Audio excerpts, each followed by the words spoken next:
Hello everyone, welcome to your Austin Real Estate Daily. It's our daily video blog about Central Texas real estate. My name's John McClellan. I'm Jason Lewis. And I want to give a little hook 'em horns out there to our Texas Longhorns who kicked some booty on Saturday afternoon in Houston. Yes, they did. Congratulations on our first win.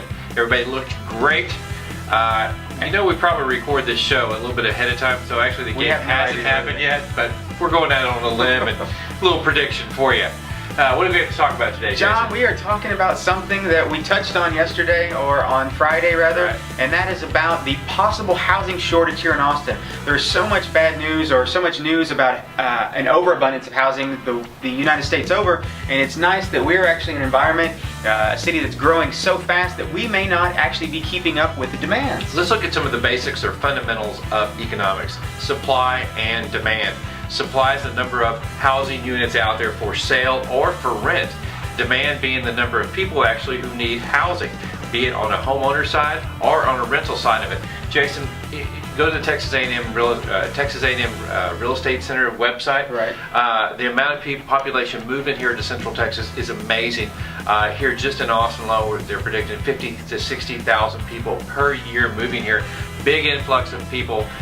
Those people have to have somewhere to live, and we're seeing it right now. All the real estate agents that we talk to say leasing is through the roof. Right, and construction starts are at a level of 1992, when Austin was half the population it is to now. They're saying that the construction starts are about 30% below with keeping up the demands of how many people are actually moving here. Again, supply and demand. People have to live somewhere. As rentals increases, rental rates rather, are going up and up and up, prices, then it becomes more affordable or make more sense in order to buy something. Yeah, and we're not saying that we're going to see this huge uptick in equity here in the Austin market.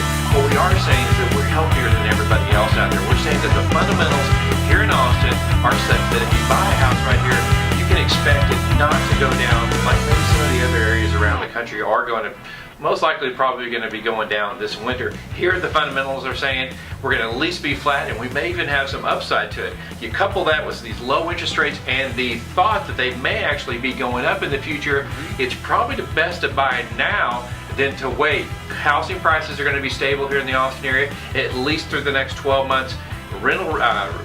Interest rates won't be though, so you might as well take advantage of it right now. Sure, and these are things that you can be talking to your borrowers. These are things that are going through the minds of anybody purchasing a house right now is going to be a little bit apprehensive just from all the bad news that they hear on a day-to-day basis for the rest of the country. These are things you need to talk to them about that are going to give them that extra incentive, to give them the warm fuzzy. Yeah, because what we're hearing right now is, oh, well, I'm going to wait for the housing to go down more. I wait for the bottom, I wait for the bottom.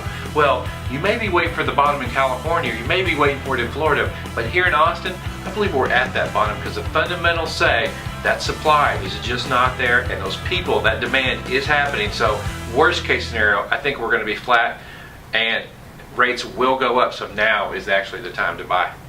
You heard it here first. You heard it here first. My, what a difference a week makes. Last week was every housing number that could possibly come out sounded horrible. This week, between manufacturing, unemployment, everything seemed to go back the opposite direction. Good news. It is good news, but it leaves a lot of people feeling kind of punch drunk, which is a word we've used before, because you're not sure what's going on.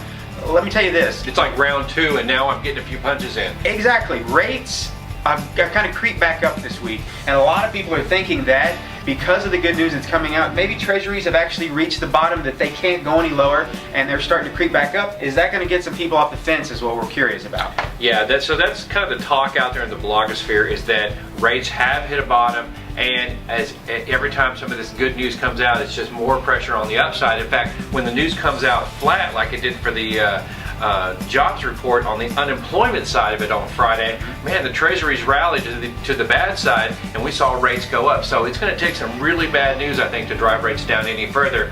Good news or neutral news means bad news for rates. All right, guys, thanks for checking us out today at AustinRealEstateDaily.com. Be sure and check out our sponsors over here. Check out our poll. Try to leave us a comment if you can. We'll be here each and every day, not live, but we're here each and every day. Check us out. We'll see you next time. See you guys. Bye-bye.